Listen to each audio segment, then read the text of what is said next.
Baik, Oke, kita mulai sekarang ya. Boleh Bang.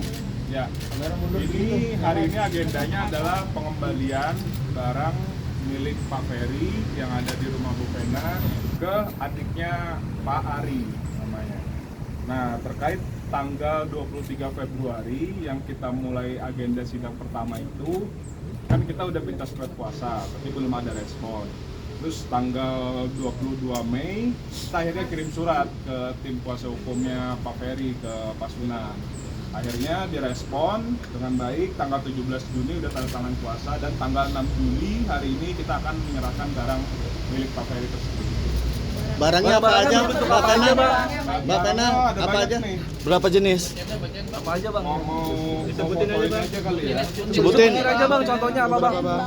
Lima di antaranya. 5 teratas aja. Lima di antaranya. Serah terima barang tuh. 5 di antaranya barang apa? Disebutin Bang berapa barang?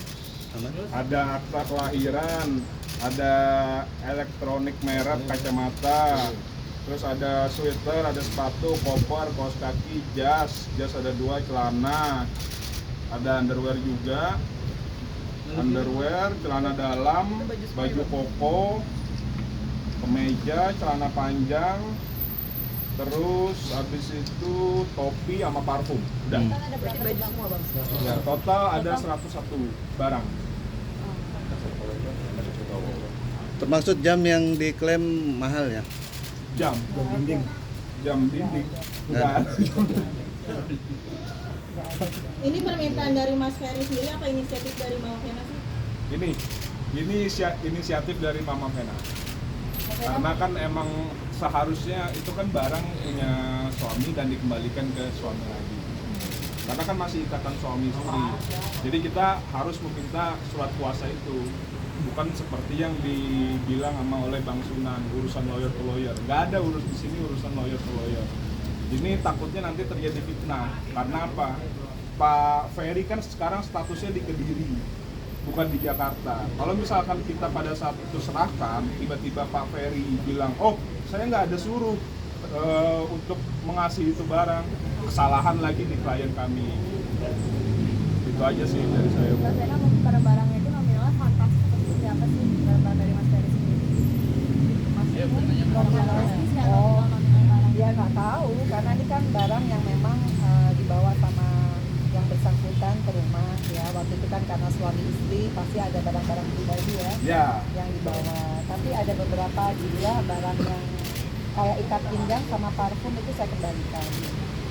Ada barang-barang yang diberikan oleh Mbak Vena nggak sih yang sekarang dibalikan sama Mas Ferry mungkin, atau hadiah dari Mbak Vena sendiri? Ya pokoknya ini udah lupa ya. Ya, kalau hadiah jadi milik pribadi dong. Ya pokoknya Ya, kan? intinya itu semua yang Kalau misalkan ini adalah milik pribadi punya Pak Ferry.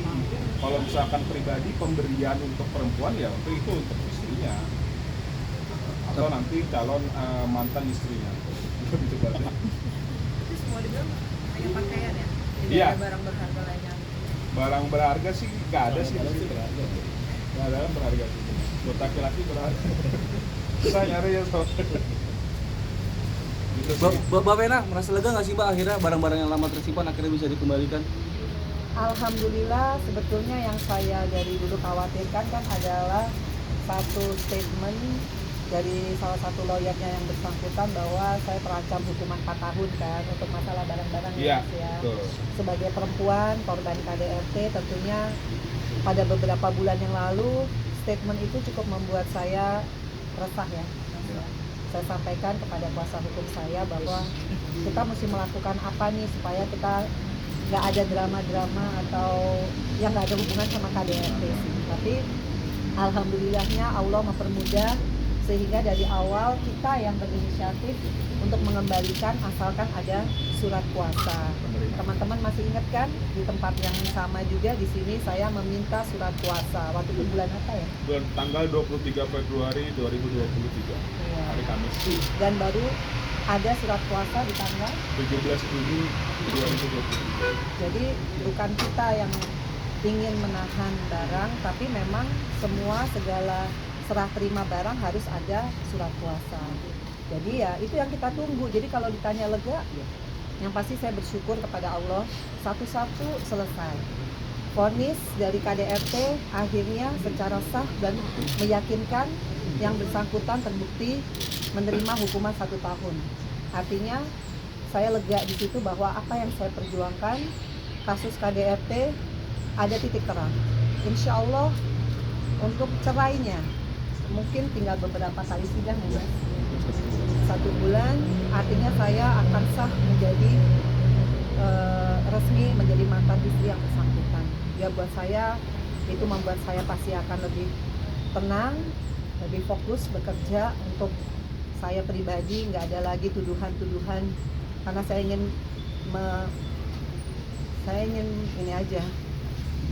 Saya ingin hidup tenang sama anak-anak, saya pengen kerja lagi sama seperti dulu. Kembaliannya ke pengadilan tata Ya. Kalau trauma, insya Allah saya sekarang juga lebih dekat sama Allah melalui sholat sunnah, sholat fardu yang saya jalankan, terapi, dan buat saya dengan adanya penyelesaian kasus KDRT aja itu udah sangat melegakan ya. Artinya nggak mudah memang membuktikan KDRT, tapi alhamdulillah saya bisa diberi sama Allah kemudahan, dan saya juga terima kasih sama teman-teman wartawan yang selama ini secara berimbang untuk bisa mensosialisasikan bahwa KDRT itu hal yang mungkin dibuktikan asalkan kita sebagai korban KDRT mau bicara, mau konsisten dan tidak takut, mau di cyber, mau di playing victim, mau di apapun, yang penting kebenaran tetap jadi kebenaran. Dan sekali lagi saya juga mengucapkan terima kasih dari Kapolres Kediri, Polda Jawa Timur, Kejaksaan Kota Kediri, Hakim Pengadilan Negeri Kota Kediri. Berapa bulan yang lalu saya masih pesakitan. Berapa bulan yang lalu saya jadi orang yang sangat pesakitan. Tapi sekarang saya percaya bahwa Allah itu ada. Jadi saya sekarang ke sini, ke depannya saya akan benar-benar untuk pengen banget membantu teman-teman perempuan di luar sana yang masih terbelenggu oleh ketakutan. Jadi makanya kenapa saya undang teman-teman wartawan biar menjadi saksi saya juga step by step gimana saya memperjuangkan ini sampai akhirnya nanti insya Allah cerai di akhir bulan, insya Allah pas ulang tahun saya. Mudah-mudahan apa yang saya perjuangkan bisa menjadi semangat motivasi buat teman-teman yang sama nasibnya kayak saya. Itu aja sih. masih terapi. Mungkin terapi jalannya masih berapa kali? Kalau terapi sekarang sudah mulai, terapi saya kepada Allah sih, lebih kepada Allah. Tapi kalau terapi sama psikolog saya masih lewat telepon karena sekarang saya sudah mulai kerja lagi, saya harus kerja. Kalau saya nggak kerja kasihan anak-anak, khususnya Fania. Jadi saya udah mulai lebih memperbesar terapi saya khususnya bermunajat kepada Allah. Itu yang lebih saya fokus.